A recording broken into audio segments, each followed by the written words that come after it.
Now let us concentrate on some more aspects pertaining to national income. One of them is personal income. See, so far we discussed various concepts like GDP, GNP, NNP, like that. Now we have to concentrate on personal income. See, what is personal income? See, the concept called national income is basically the income earned by the factors of production, whereas the personal income is the income received by the household, including the non-profit organizations which are actually providing service to households.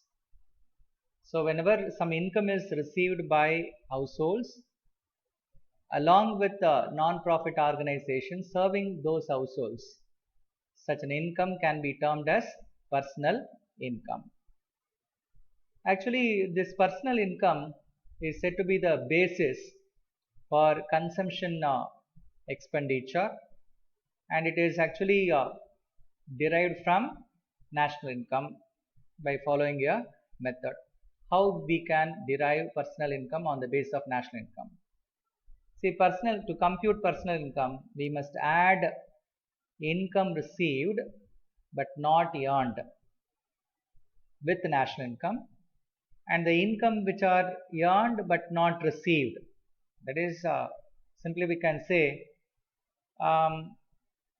sometimes it is possible that an income could have been earned from, may or may not be earned from productive activities during a particular period of time. Therefore, the income which is actually paid out to the household sector need not be earned sometimes. So those incomes are referred as personal income. So personal income implies we must add all the incomes received but not earned, and from such total we must eliminate income earned but not received. So let us go through some of the examples pertaining to income received but not earned. Think about transfer payments such as social security benefits, unemployment compensation, welfare payments, etc. Actually, these incomes are received without providing any that is benefit to others. Unemployment compensation, when you are not getting employment, for which you may get some payment. Similarly, social security benefits, welfare related payments, all these amounts are simply received but they are not actually earned. Think about the examples pertaining to income earned but not received. Undistributed corporate profits and the contribution of employees to social security. Actually, this is an income earned but for which they are not receiving, simply when you analyze it, they are not receiving any benefit. So undistributed corporate profits and contribution of employees to the social security can be quoted as an example for the second part, income earned but not received. The next one is DPI, that is disposable personal income. What is it? See, disposable personal income is basically a measure of amount of money in the hands of individuals which is available in their hands either for consumption purpose or for savings. So how will you determine disposable personal income? See, to determine disposable personal income, from the personal income element, we have to eliminate the personal taxes, especially income tax. So when you eliminate personal income tax out of personal income, that is the amount available in their hands which can be used either for consumption or savings or for both. So disposable personal income na enna sollana, personal இன்கம்லேருந்து அவர் சம்மந்தப்பட்ட tax எலிமெண்ட்டை remove பண்ணிட்டோம்னா balance இருக்கக்கூடிய கையில் இருக்கக்கூடிய amount that can be used for consumption purpose or savings purpose. Then per capita income. What is per capita income? See, per capita income is a measure of a country's economic output per person. So per person, what is the country's economic output? To measure that, we require per capita income. So இதை எப்படி கண்டுபிடிக்கலாம் per capita income? Now very simple. As and when you have ascertained national income, if such total if such national income is divided by total population, that results per capita income. So to obtain per capita income or PCI, what is required? We require the gross domestic product. And of course, it has to be adjusted by the factor called inflation.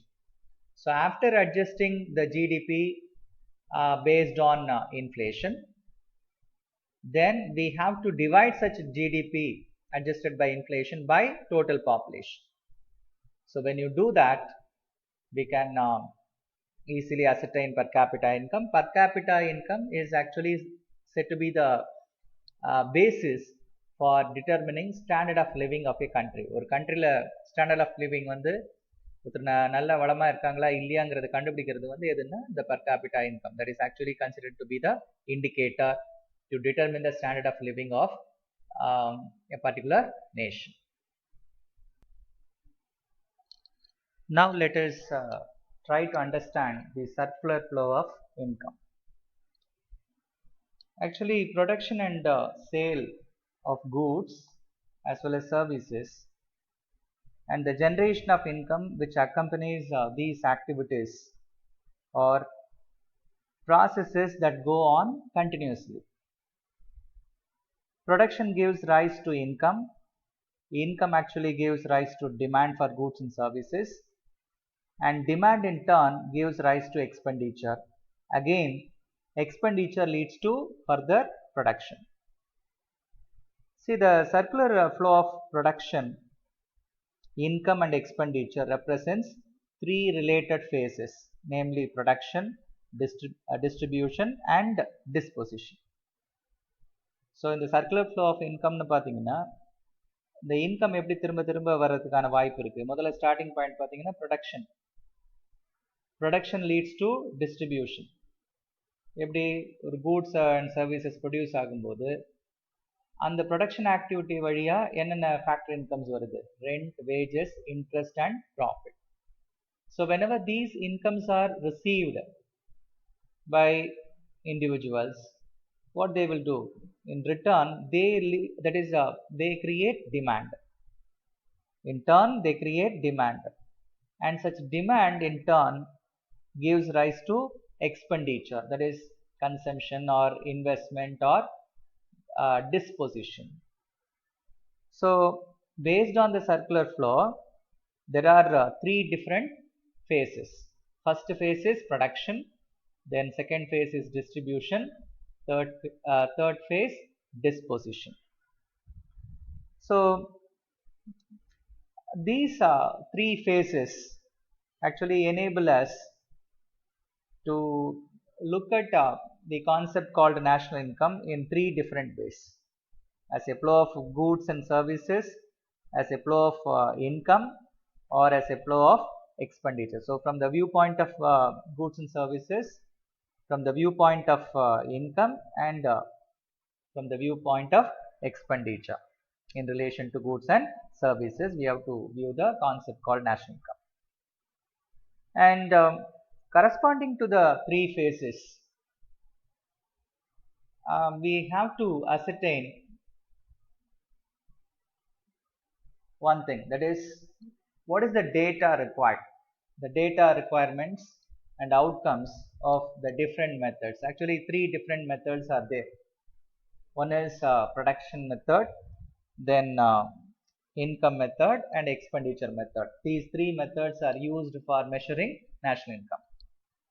So in order to measure the national income, national income இந்த மூணு மெத்தட்ல கண்டுபிடிக்கலாம். Product method, income method and expenditure method. இதை கண்டுபிடிக்கிறதுக்கு என்னென்ன data தேவை நமக்கு ஒவ்வொரு மெத்தடுக்கும். So whenever phase of output is value added method or product method, the data required will be the sum of net values added by all the producing enterprises of the country. ஒவ்வொரு producing enterprises ஓட net values எல்லாத்தையும் என்ன பண்ணிருக்கணும், add பண்ணிருக்கணும். The sum of net values added by all the producing enterprises. And from such data, what is actually measured? The contribution of production units. Then in respect of income method, that is a phase of income, the total factor incomes generated in the production of goods and services, that is the data required, and based on that, relative contribution of factor owners will be measured. And a disposition phase or expenditure method, what is actually done, what is actually required? The sum in relation to expenditure of the spending, three important spending units in the economy, namely government, consumer households and producing enterprise. So these three units, how they are spending, how much they are actually spending in the form of various expenses. The sum of expenditure incurred by these three units is the data required, and from that it is possible to determine or measure the flow of consumption and investment expenditure. இதை வச்சுட்டு எதை பண்ணி கண்டுபிடிக்கலாம்னா consumption flow எப்படி இருக்கு, investment எப்படி இருக்கு, flow எப்படி இருக்கு, expenditure flow எப்படி இருக்குன்னு கண்டுபிடிக்க முடியும். So the data required for each and every method must be understood first.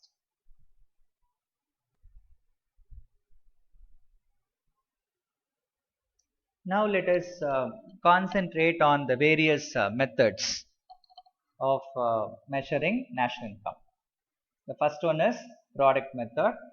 As I said earlier, product method is also termed as value added method or industrial origin method.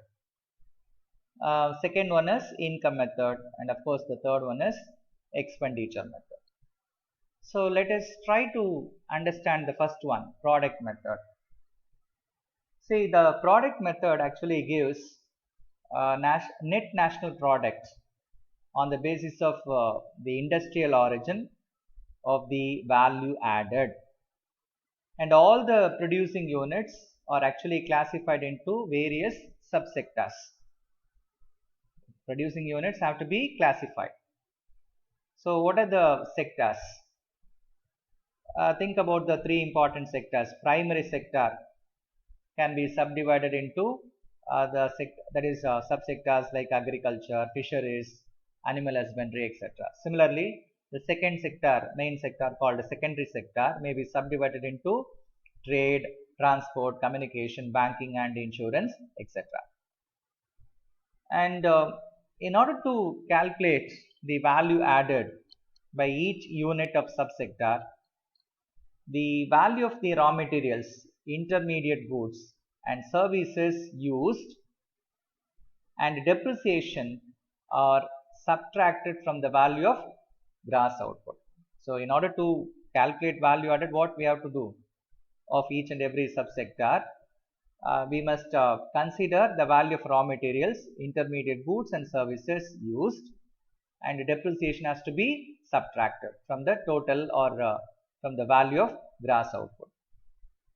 And by adding the value added, that is, we have to take into account all the value added of all the units of a subsector, and by that we can get value added by that subsector. So subsector oda total ella subsector oda value added எடுத்துக்கிட்டோம்னா அதோட total கிடைச்சிரும். For the economy as a whole, we add value added by each sector. மொத்த எக்கானமிக்கு வேணும்னா நம்ம என்ன பண்ணணும்னா value added by each sector should be taken to get what? Net domestic product. In case the information regarding final output and intermediate goods is available on the basis of market price, we can easily convert such value in terms of factor cost by deducting the value of indirect taxes and by adding subsidies. This actually gives us net domestic product at factory cost. Already we have seen about that. So the basic aspect under product method is we must try to find out value added by all the units of a subsector. So when you add the value added by all the units, that results what? It helps us to determine the national income of the whole economy.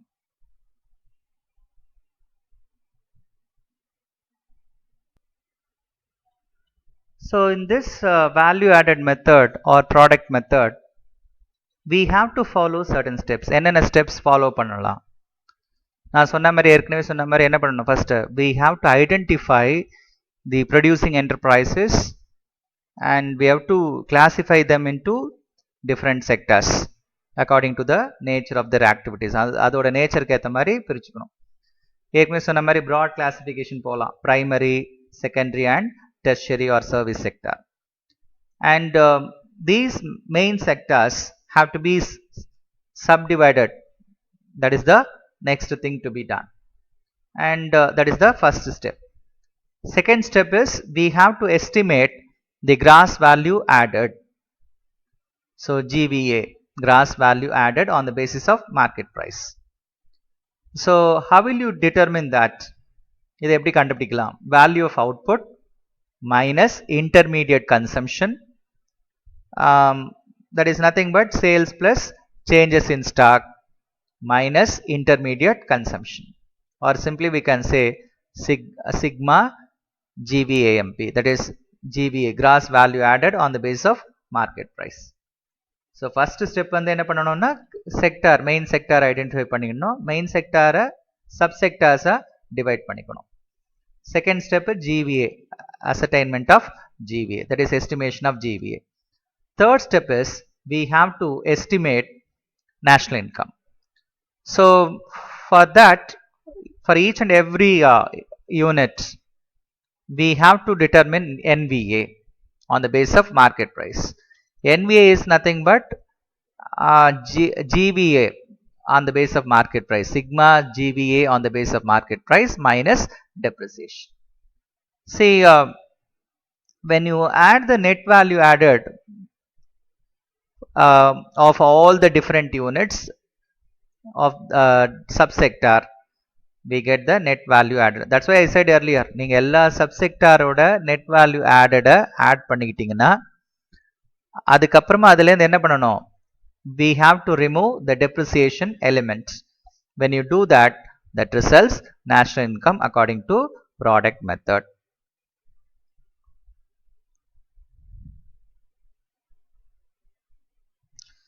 The next one is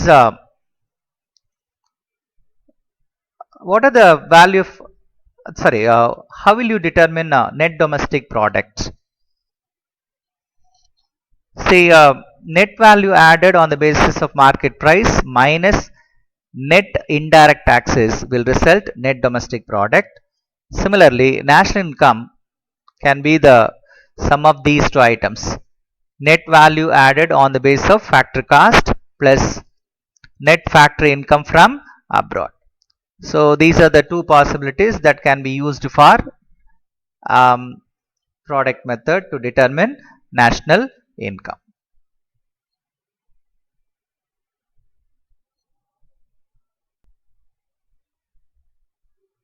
See, let us concentrate on income method now.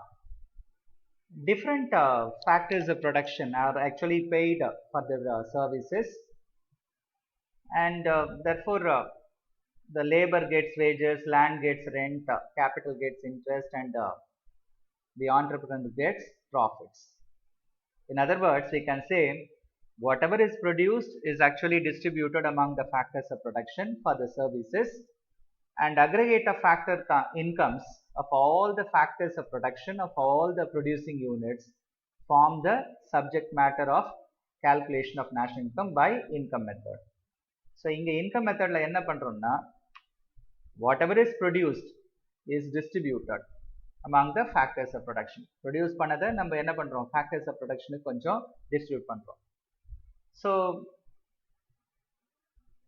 the factory incomes of all the factors of production of all the producing units.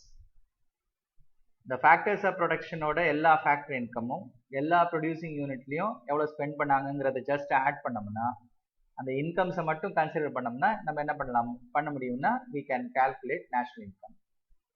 So the various incomes that are included under this method are actually wages and compensation in kind to employees, employers' contribution to social security scheme, income of self-employed, dividend, interest, profits, rent, surplus of public sector enterprises, and net flow of income from abroad. So when you add and consider these incomes, the sum total of all these incomes will help us to measure the gross income on the basis of factory cost. And when we deduct depreciation from this measure, இதுல இருந்து நம்ம depreciation eliminate பண்ணிட்டோம்னா balance கிடைக்கிறது என்னது, national income. So under income method, actually there are certain other names also. So under income method, we must remember the factor cost. The factors are actually paid factory incomes for the services rendered by them. Therefore, the national income is nothing but the income which is on the basis of factor payments to both residents and non-residents. So national income can be calculated by using this formula: compensation given to employees, operating surplus. Operating surplus is nothing but rent, interest, and profit, plus mixed income of self-employed, net factor income from abroad. When you add all these together, you will be getting net national product on the basis of factor cost, or simply we can call it as national income on this basis, that is on the basis of income. And what are all the items to be included here? See, we must consider only the incomes earned by the owners of primary factors of production. Say for instance, the wages earned by laborers, that can be considered and included. And labor incomes, as I said earlier, like wages and salaries, employees contribution to a provident fund, commission, etc. Then non-labor income such as dividend, undistributed corporates, that is dividends which are undistributed, interest, rent, royalties, and profits of unincorporated enact and of government enterprises. All these things have to be included. Mixed income includes all those income that are difficult to separate. When it is not possible to separate labor income from capital income, they can also be added. So what are all the items to be excluded while calculating national income under income method? We have to exclude transfer incomes like pension given to retired employees, income from sale of second-hand goods, and illegal incomes. Now let us concentrate on the third method, which is expenditure method. Inga enna pannanom? Expenditure approach actually. In the expenditure approach, which is also termed as income disposal approach, national income is the aggregate final expenditure in an economy during an accounting year. So ஒட்டுமொத்தமா எவ்வளோ கடைசியா செலவு பண்றாங்க ஒரு accounting yearல, that aspect is actually taken into account. So under this approach, to measure GDP, we used to add the value of goods and services purchased by each type of final user mentioned here. So final user எவ்வளவு செலவு பண்றாரு in relation to goods and services, that is actually taken into account. So GDP measure பண்ணும்போது, what is the value of goods and services purchased by each type of final user? that is taken into account.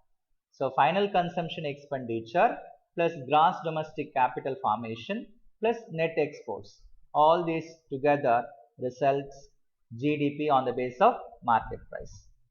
இங்க என்ன பண்ணணும்னா நம்ம எக்ஸ்பெண்டிச்சரை ரெண்டு கேட்டகரியா பிரிச்சுக்கணும். Final consumption எக்ஸ்பெண்டிச்சர்னு ஒரு category,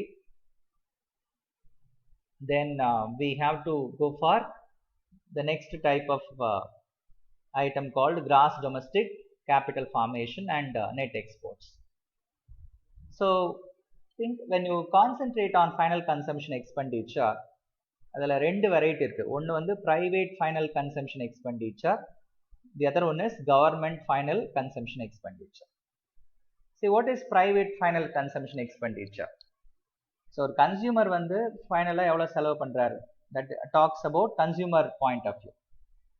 So to measure this particular expenditure, the volume of final sales of goods and services to a consumer household and non-profit organization which are providing service to households are multiplied by market prices and the summation is actually done.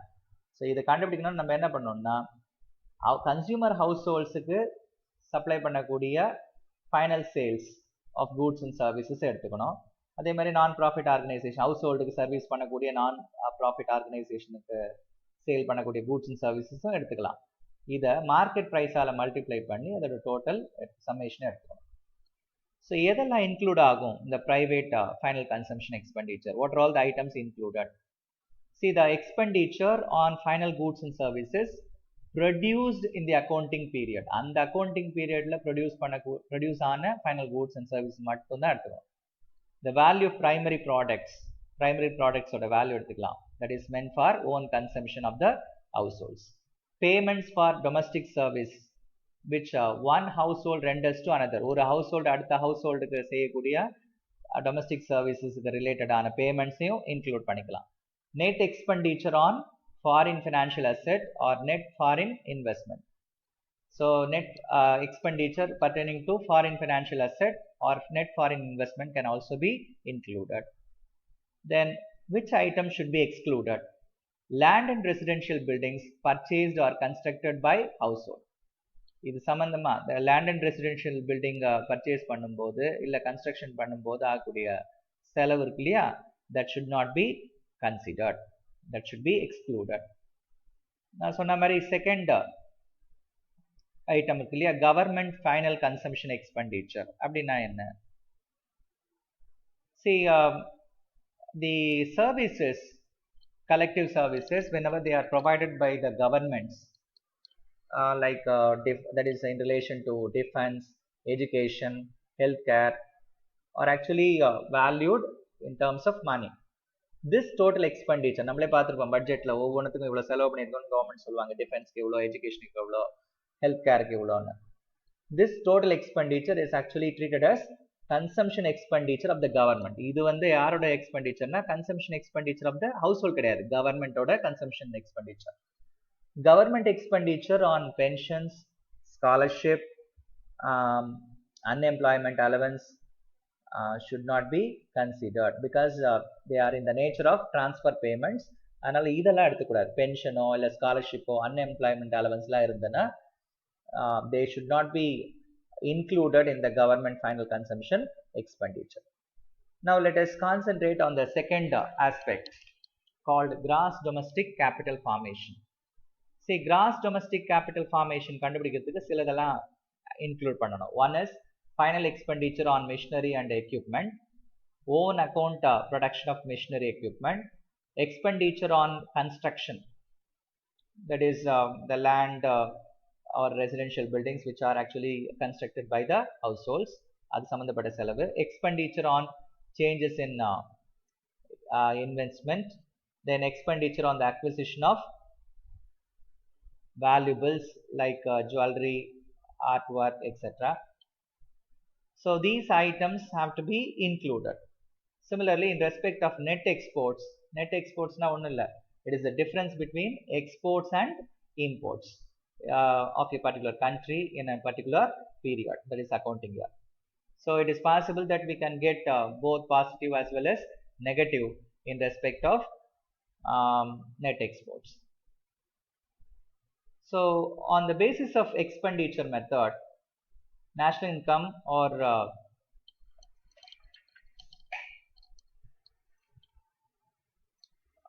that is net national product on the basis of factor cost will be, first of all we must consider GDP on the basis of market price, which is final consumption expenditure. இதெல்லாம் add பண்ணிக்கணும். GDP on the basis of market price, final consumption expenditure, gross domestic capital formation plus net exports, இந்த மூணுத்தையும் add பண்ணணும்.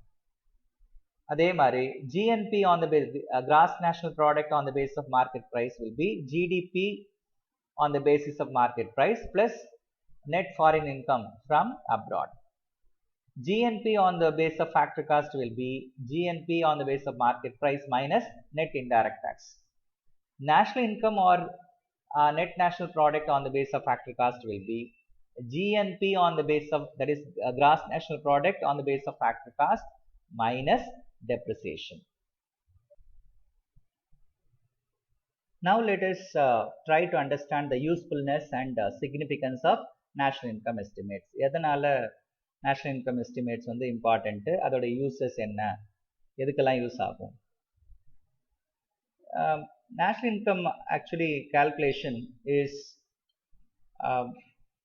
said to be a fundamental thing in macroeconomic analysis, and it is said to be extremely useful for various aspects. நிறைய பர்பஸ்க்கு அதை use பண்ணலாம். முக்கியமானது பார்த்தீங்கன்னா, in order to analyze and evaluate the short run performance of economy, whenever you want to go for evaluation and analysis pertaining to the performance in the short run, performance of economy in the short run, this is said to be very useful. ஒரு short பீரியட்ல எக்கானமியோட performance எப்படி இருக்குன்னு தெரிஞ்சுக்கணும், evaluate பண்ணணும், analyse பண்ணணும்னா this is said to be very useful. National income is national income accounts are used for that. Similarly, the level of national income actually indicates the level of economic activity and the economic development, as well as the aggregate or total demand for goods and services of a country. Or country order total demand, aggregate demand pertaining to goods and services can be easily understood based on the level of national income. And the distribution pattern of national income actually helps us to determine the pattern of demand. எந்த பேட்டர்ன்ல demand இருக்கு ஒரு கூட்ஸ்க்கு சர்வீசஸ்க்கு அப்படிங்கிறத ஈஸியாக கண்டுபிடிக்க முடியும். எதை வச்சு? Distribution pattern of national income base பண்ணி இதை கண்டுபிடிக்க முடியும். And through which it is possible to for a business to forecast the future demand. ஒரு பிசினஸ் வந்து இதை பேஸ் பண்ணி அவங்களோட ஃபியூச்சர் டிமாண்ட் எந்த அளவுக்கு போகும், அவங்களோட கூட்ஸுக்கு ப்ராடக்ட்ஸுக்குங்கிறத இல்லை சர்வீசஸ்க்கு எவ்வளோ டிமாண்ட் இருக்குங்கிறத கண்டுபிடிக்க முடியும். With the help of these estimates, government can also fix various sector specific development targets. For different sectors, they can fix the targets.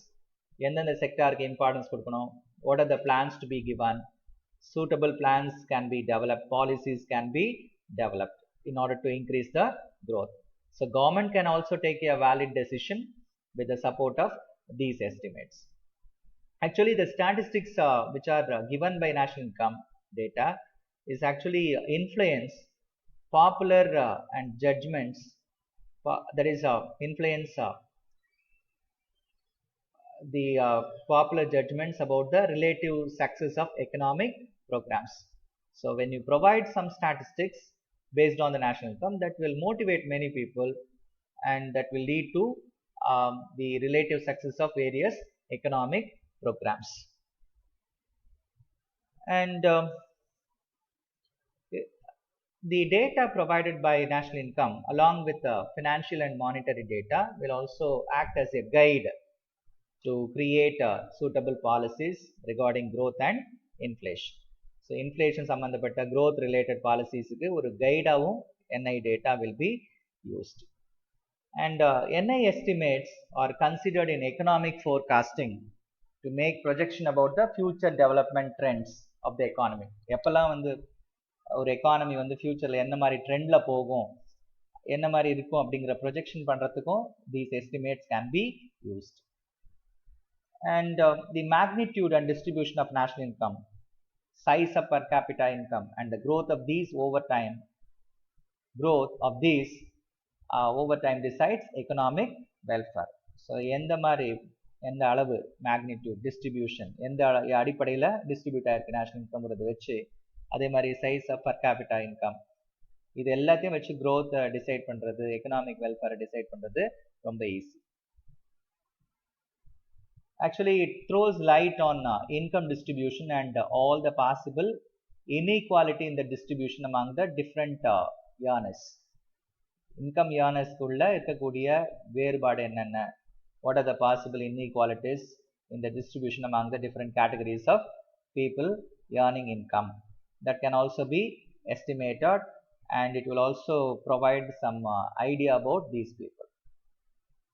Then it estimates, actually these estimates are used in comparison of structural statistics like ratio of investment, taxes or government expenditure to GDP. GDP அடிப்படையாக வச்சு ratios கண்டுபிடிக்க முடியும். Ratios of investment to GDP, tax to GDP, like that it can be computed.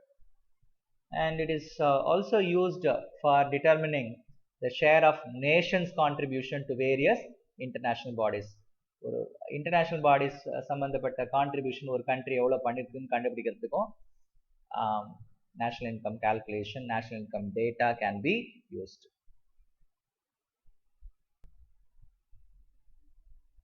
Now let us try to understand the difficulties in relation to measurement of national income.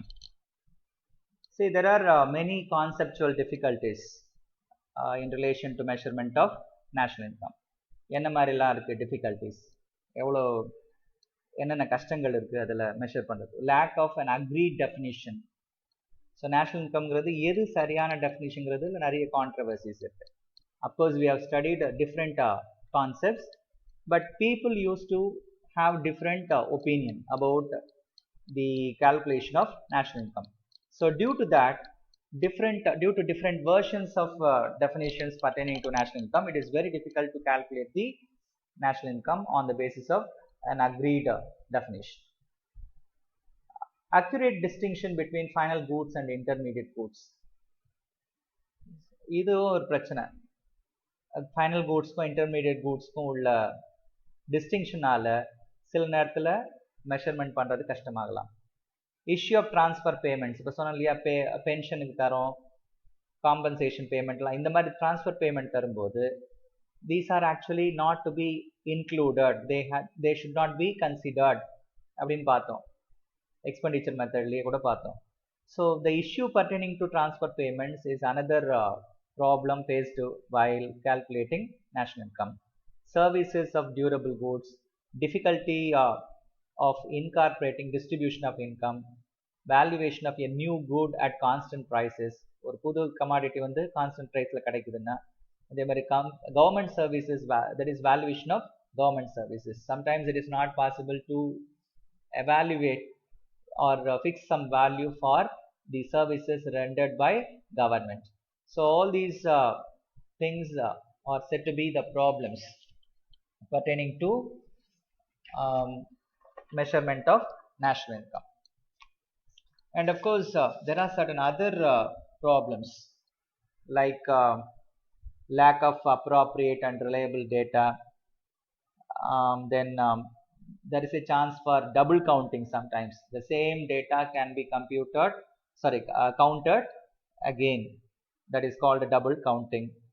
Then difficulties in classification of working population, and there is a chance for unreported illegal income. So all these things may also lead to certain problems pertaining to computation of national income. The next one is what are the challenges faced by people regarding computation of national income. See, while computing national income, one of the challenges faced is inadequacy of data and lack of reliability of such data. Data இருக்கும் சில நேரத்தில், அது எந்த அளவுக்கு நம்பகத்தகுந்தது அப்படிங்கிற நம்பகத்தன்மை வந்து இருக்கா இல்லையாங்கிறது தெரியாமல் இருக்கும். அதே மாதிரி டேட்டா வந்து சஃபிஷியண்ட்டாக இருக்காது. That is called inadequacy. inadequacy of data and lack of reliability. Then presence of non-monetized sector. See, presence of non-monetized sector பார்த்தீங்கன்னா developing countries இருக்கக்கூடிய முக்கியமான ப்ராப்ளமே இதுதான். It is in most of the developing countries, it is of unorganized nature, which means use of money is very restricted and exchange is done in some other way like barter system. So under these cases, the estimation of the size of production and its value will become very difficult. So whenever presence of non-monetized sector is there, very difficult to determine the value of production. Actual production cannot be computed easily. Then production for self-consumption. Sometimes it is possible that certain people may do production only for their own purpose, self-consumption purpose. Even at that point of time, it is not possible to determine to what extent production has happened only for own consumption. That cannot be identified easily. That is again a challenge. Only when it is revealed, அதை வந்து சொன்னாதான் அவங்க எங்களுக்காக நாங்கள் இவ்வளோ உற்பத்தி பண்ணிக்கிட்டோம், எங்கள் செல்ஃப் பர்பஸ், எங்களோட ஓன் பர்பஸ்க்காக இவ்வளோ செலவு பண்ணி ப்ரொடக்ஷன் பண்ணோன்னு சொன்னால் மட்டும்தான் நமக்கு தெரியும், இல்லைன்னா தெரியாது. Production for self consumption. Absence of recording of incomes due to illiteracy and ignorance. அறியாமைனால சில நேரத்தில் சில இன்கம்ஸை வந்து ரெக்கார்ட் பண்ணாமல் போயிடுவாங்க. That is called absence of recording of incomes. That is another challenge. Then lack of proper occupational classification. Occupational classification proper நடக்கலைனாலும் accurate estimation of consumption of fixed capital. Consumption of fixed capital estimation should be accurate. If it is not done properly, or when you are unable to get accurate estimation கண்டுபிடிக்க முடியல அப்படின்னா fixed capital consumption சம்பந்தமான accurate data இல்லைனாலும் it will be very difficult for the person, that is for us to determine or measure or compute national income.